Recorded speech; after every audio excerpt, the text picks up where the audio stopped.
When you're using Mylio Photos or Mylio Photos Plus, you might get notifications from the system telling you that your media is unprotected. This means that your original files only reside on one device, or that the originals are spread across multiple devices rather than all centralized in one protected location.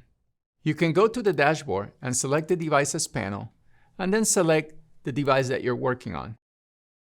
Within the Device panel, you will see Unprotected Files, usually followed by a number. If you click on that number, it'll show you all the files that are not protected. I can go back to my dashboard and see that for my 2 volts, the devices that are designated to protect my originals, many files are still being synchronized. My Seagate drive still needs over 7,000 files, and my primary Mylio Vault still needs 743 files. Even if only one file is missing from only one of your devices designated as Vault, Mylio will consider that file to be unprotected. So be sure to regularly synchronize all of your vaults and let them save your entire library.